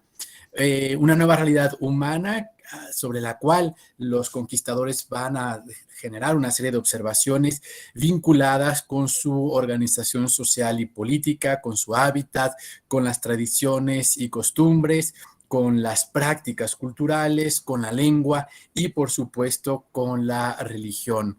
El gran problema de fondo, sin embargo, es que los conquistadores están obligados a explicar un nuevo mundo, un mundo diverso, con palabras conocidas y a dar cuenta de experiencias inéditas en los marcos propios del mundo mediterráneo de los siglos XV y XVI, donde la otredad estaba representada fundamentalmente por los grupos árabo-islámicos, por los musulmanes, como bien nos acaba de explicar el profesor Rodríguez. De ahí, por supuesto, el ejemplo que se ha vuelto casi un tópico, ¿no?, que se recupera en muchos textos sobre cómo y por qué los conquistadores nombraban a los templos de las sociedades mesoamericanas como mezquitas y otros más. En última instancia, acaba siendo un ejercicio muy humano, ¿no? Nombrar ese mundo, intentar darle forma, intentar darle sentido, intentar apropiárselo, reconocerlo a partir, obviamente, de las cosas que ya no son conocidas.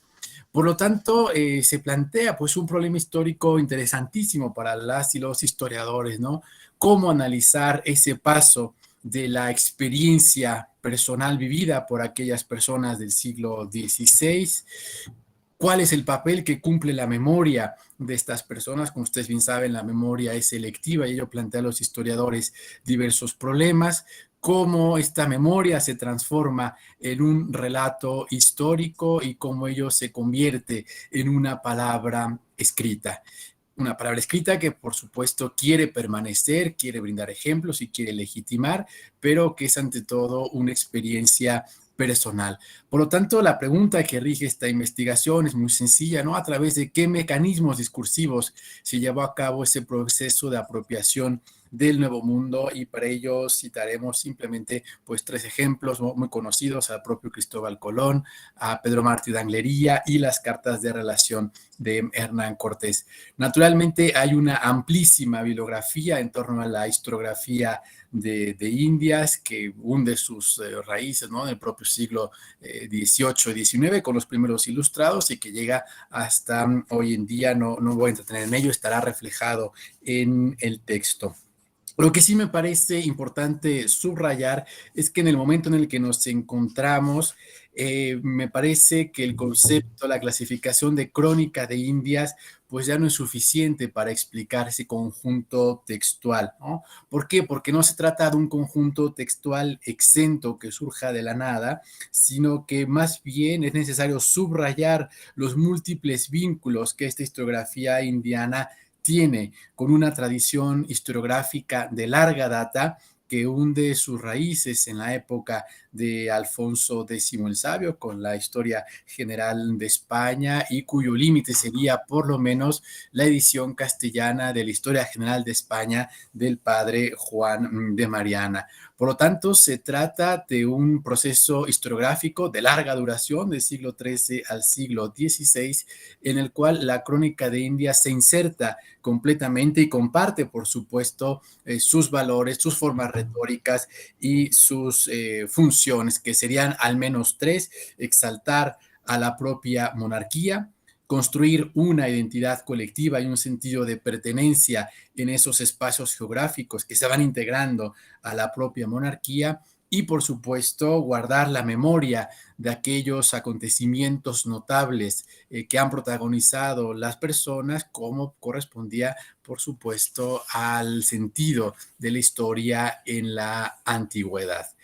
No tenemos muchísimo tiempo, pero sí que me gustaría dedicar unos minutitos a caracterizar esa historiografía elaborada en y sobre América a lo largo de la primera mitad del siglo XVI. Se trata, por supuesto, de una historiografía que bebe de la tradición medieval, pero aquí tenemos un problema. ¿Qué significa lo medieval en el siglo XV o principios del siglo XVI?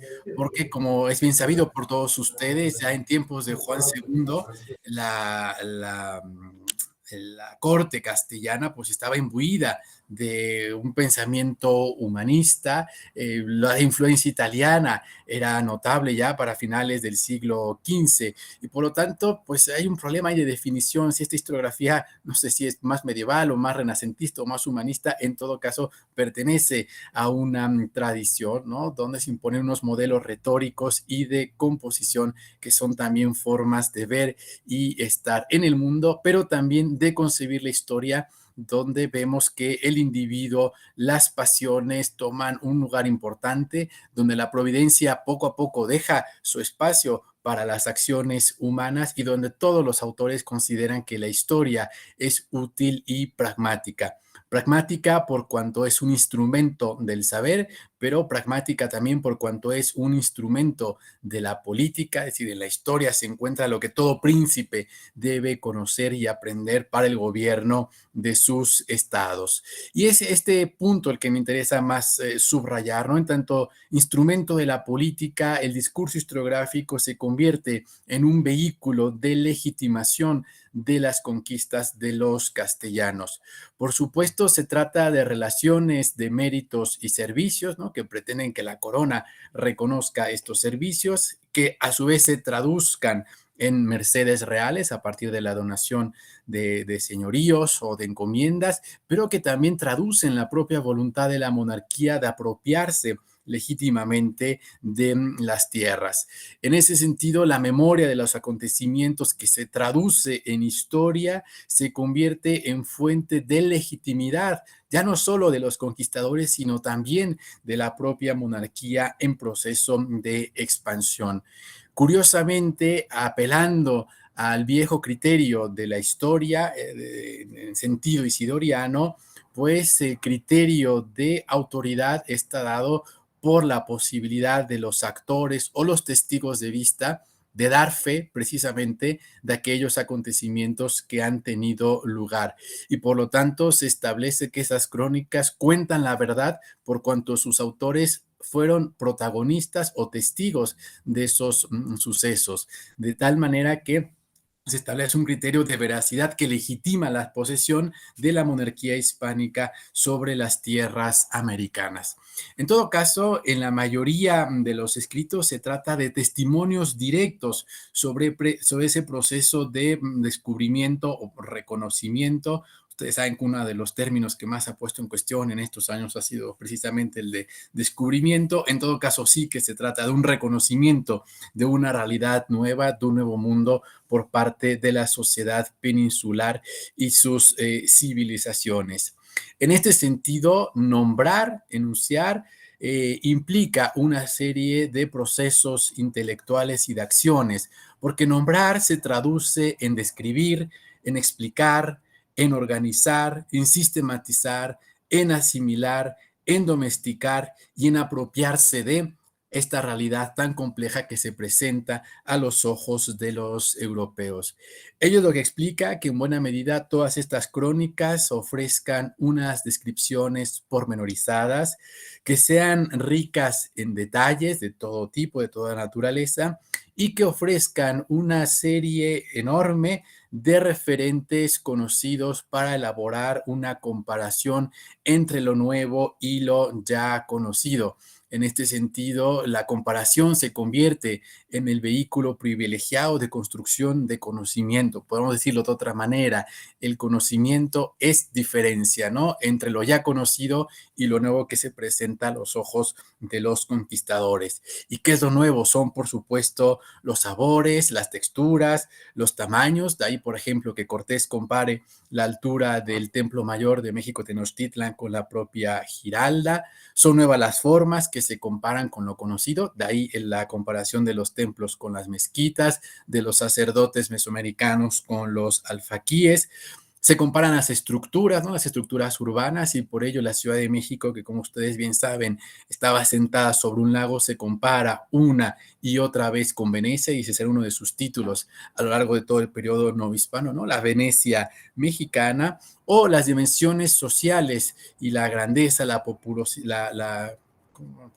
ciudades populosas, ¿no? Numerosas en habitantes, pues se comparan con aquellas ciudades más grandes del siglo XVI, empezando por la propia Sevilla, por la que todos habían pasado en ese tránsito del Atlántico. De esta suerte, y para concluir esta pequeña parte, pues asistimos a un doble uso del discurso historiográfico como generador de legitimidad política y jurídica, como generador de identidades colectivas y como condensación de la memoria de unas experiencias individuales y colectivas que se desarrollaron a lo largo pues de toda la primera mitad del siglo XVI. Y voy a dar, quisiera compartir con ustedes simplemente algunos ejemplos, casi todos conocidos por todos ustedes. El primero sería el del propio diario del Almirante, de don Cristóbal Colón, este famosísimo y célebre 12 de octubre de 1492, en el que, siendo día viernes que llegaron a la isla de los Lucayos, que se llamaba en lengua de los indios guaraní. Luego vinieron gente desnuda y el almirante salió a tierra en la barca armada, y Martín Alonso Pinzón y Vicente Yáñez, su hermano, que era capitán de la Niña, sacó el almirante la bandera real y los capitanes con 2 banderas de la Cruz Verde que llevaba el almirante en todos los navíos por seña, con una F y una Y. Encima de cada letra su corona, una de cabo de la cruz y otra de otro. Puestos en tierra, vieron árboles muy verdes y aguas muchas y frutas de diversas maneras. El almirante llamó a los 2 capitanes y a los demás que saltaron en tierra, y a Rodrigo de Escobedo, escribano de toda la armada, y a Rodrigo Sánchez de Segovia, y dijo que le diesen por fe y testimonio cómo él, por ante todos, tomaba, como de hecho tomó, posesión de la dicha isla por el rey y por la reina sus señores, haciendo las protestaciones que se requerían, como más largo se contiene. Este pasaje que ustedes conocen y que ha sido reproducido multiplicidad de veces, pues me parece que adquiere pues no sé si necesariamente una nueva dimensión, pero sí que lo podemos interpretar a la luz de estas propuestas como el acta fundacional de los dominios de Castilla en el Nuevo Mundo. Todavía no sabían que era un continente, evidentemente, pero sí el hecho de registrar por escrito con tanta minuciosidad todo el proceso de la toma de posesión, de manifestar que se encontraban los pendones de los monarcas y que se toma una posesión jurídica con las autoridades facultadas para ello, pues es muestra de la voluntad de cómo desde un primer momento se va construyendo una legitimidad histórica anclada precisamente en esa experiencia y en el hecho de que los testigos están dando fe de que así ocurrió. El otro texto que quisiera compartir con ustedes es el párrafo introductorio de las décadas del Nuevo Mundo de Pedro Mártir de Anglería. Es un párrafo muy breve donde dice: desde que la providencia divina quiso crear el universo, reservó el que fuera conocida la inmensa extensión del mar occidental hasta estos nuestros tiempos, en que ha sido descubierta para ti, Rey poderosísimo. Saben que la dedicatoria es a Carlos I, bajo los felices auspicios de tus abuelos maternos. Es decir, Pedro Mártir de Anglería, que teóricamente era un humanista, acude a la legitimidad de la providencia para mostrar que esas tierras estaban reservadas a Carlos y, por supuesto, a la monarquía castellana, de tal suerte que frente a la autoridad divina no habría ninguna otra potestad terrestre que pudiera arrogarse la pertenencia de ese nuevo mundo, ¿no?, que ya se llama América, y de esas nuevas tierras sobre las cuales los reyes impusieron, gracias a los estandartes de Isabel y Fernando, su propia soberanía.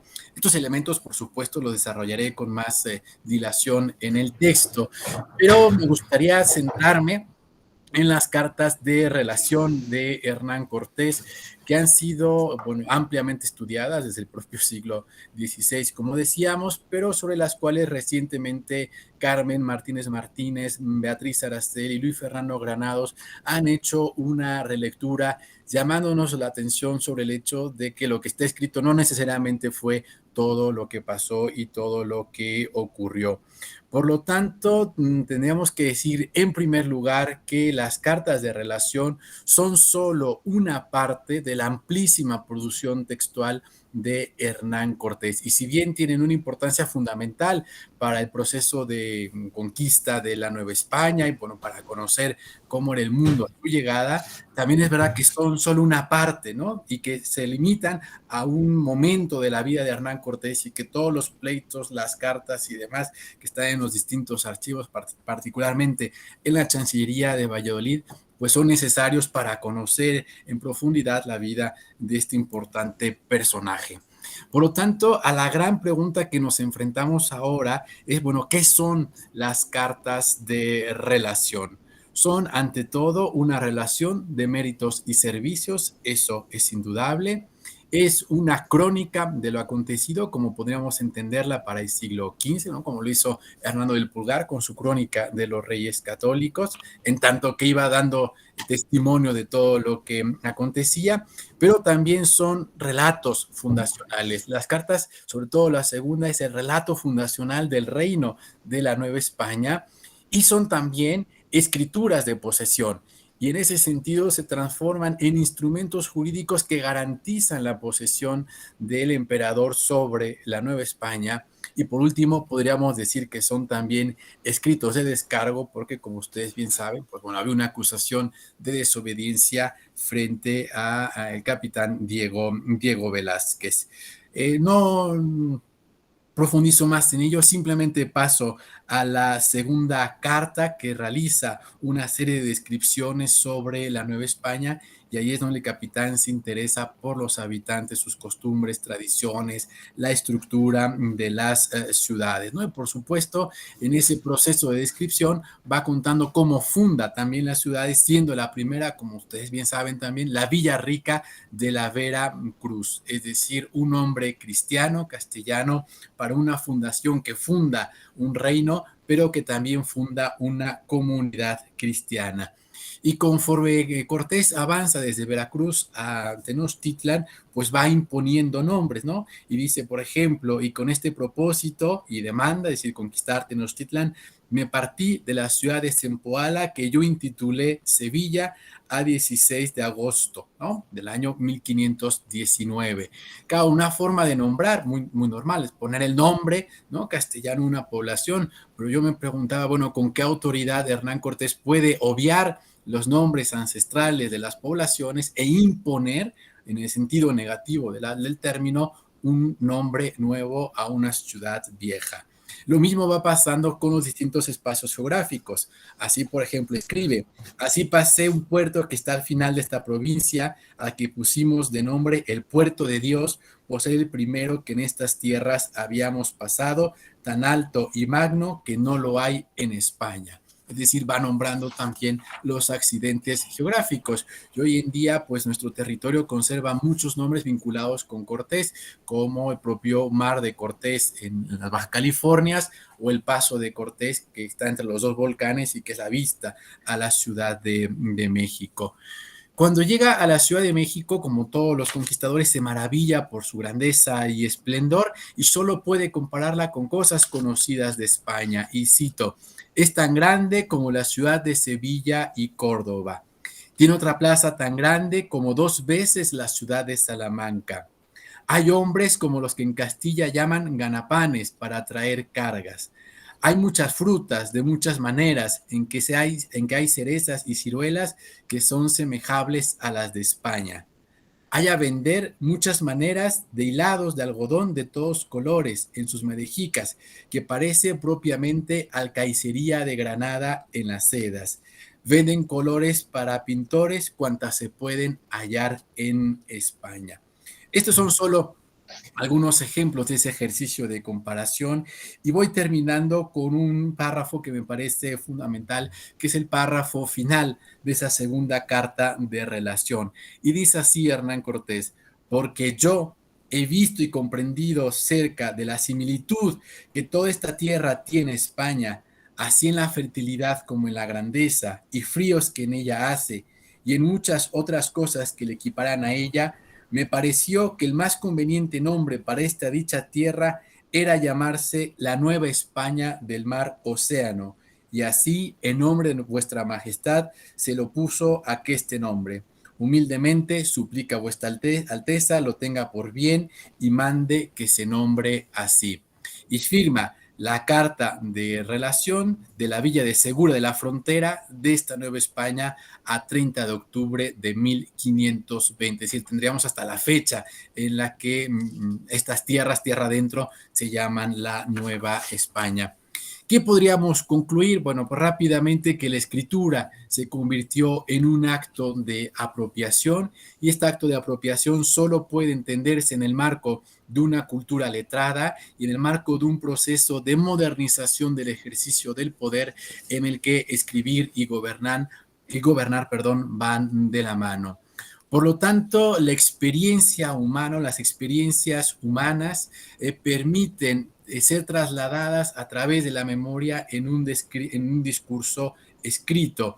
Y ese proceso escriturario permite al mismo tiempo recordar, ordenar, clasificar, organizar y sobre todo dar sentido a unos acontecimientos que no necesariamente lo tuvieron cuando eran vividos. Todas estas crónicas se van a escribir a posteriori, pocos años o muchos años, pero siempre en una visión retrospectiva. De esta manera, a través del discurso histórico, es posible volver inteligible las experiencias en un mundo nuevo para propios y extraños, es decir, tanto para los actores como para los lectores. ¿Y cómo se vuelve inteligible esta experiencia? Necesariamente a través de la referencia o a partir de la referencia con esos universos conocidos, bien sea el espacio mediterráneo europeo en su conjunto o particularmente el espacio peninsular, al cual a partir de estas cartas comienza a llamarse ya España y no necesariamente Castilla. Por lo tanto, el discurso histórico se convirtió en un instrumento fundamental de la legitimación de la conquista, y así podemos ver tres ejemplos. Colón, que realiza el primer desplazamiento, el primer viaje, ¿no? Consigna el acto jurídico y resalta la desnudez de los naturales como la forma de simbolizar ese proyecto de conquista, tanto porque son hombres desnudos que deben ser incorporados a la civilización, como por su gentilidad, dado que deben ser cristianizados.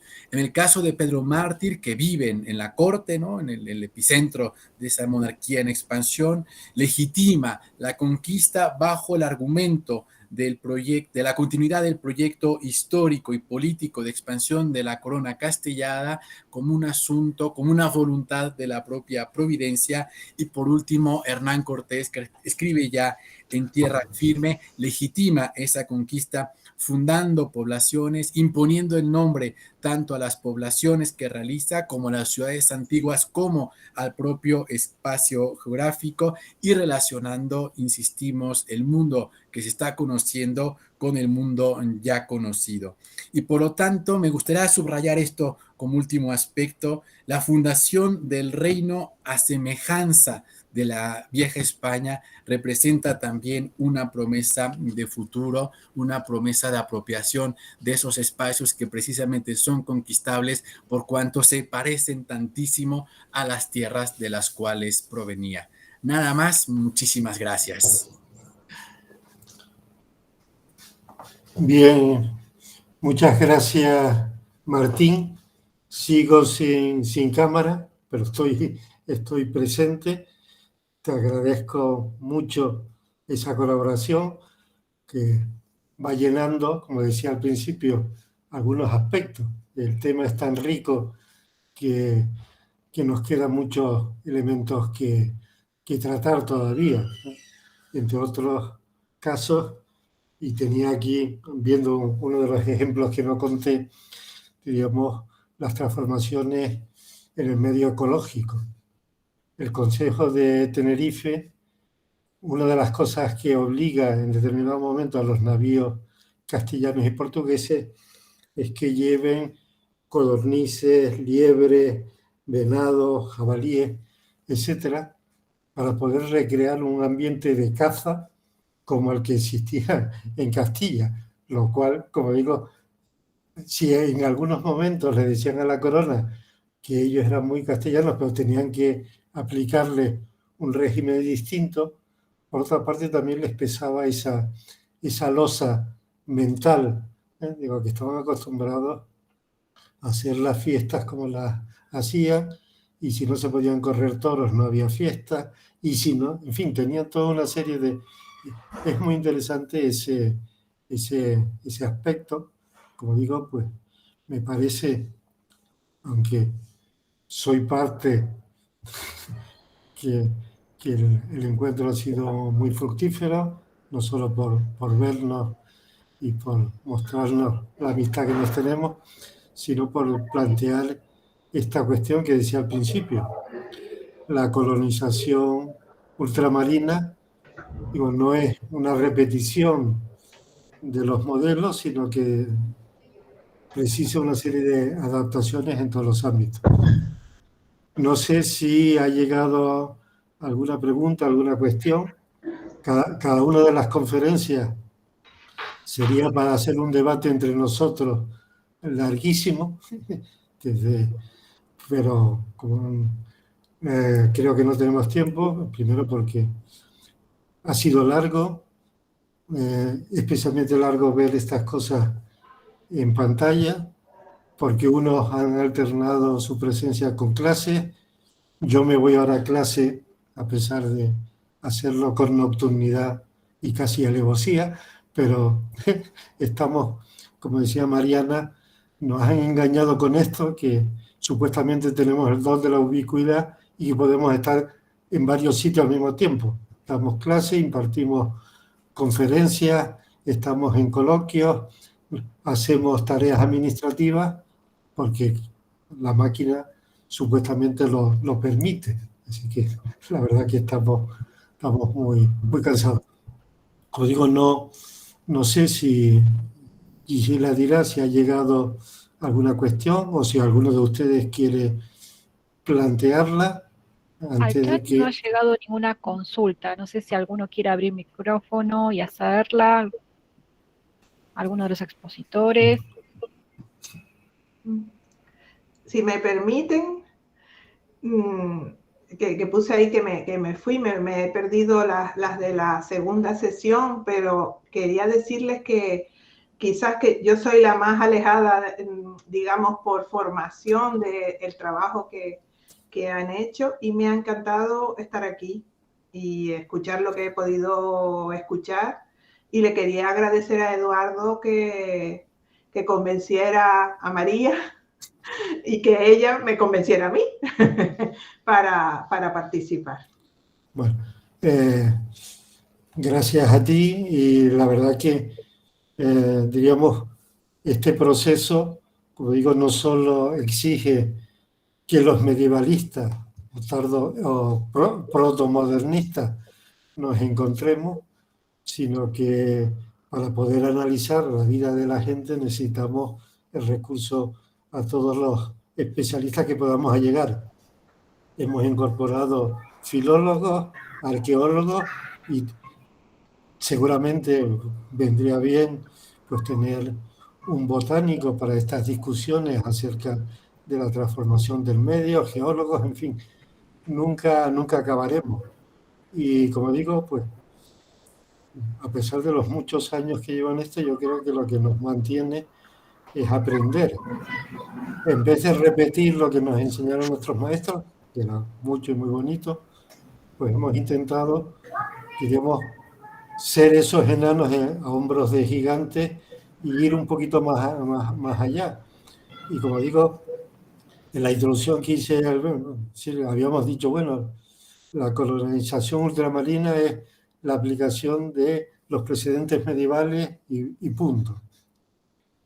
Ni la Edad Media tenía un solo modelo, ni la aplicación en los distintos ambientes, ni hacerlo más allá de la frontera marítima era fácil. Por lo tanto, todos esos elementos hay que reunirlos, como digo, y yo, como digo, con cada uno de ustedes estaría mucho rato hablando. Bueno, ya lo hago con algunos.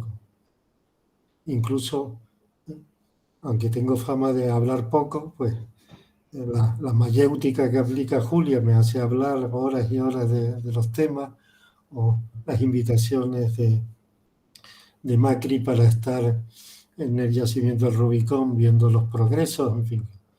Yo todo lo que sea aprender, soy en lo que cumple muy bien a los canarios, muy novelero. Las noticias, las novedades me encantan y me apunto a lo que sea. Y me ha cumplido pues haberles pedido estar aquí. Todos han respondido, todos lo han hecho muy bien, y nada, sigo agradecido a la Fundación, la verdad que de necesidad han hecho virtud, han sacado adelante muchos temas y espero que podamos seguir colaborando.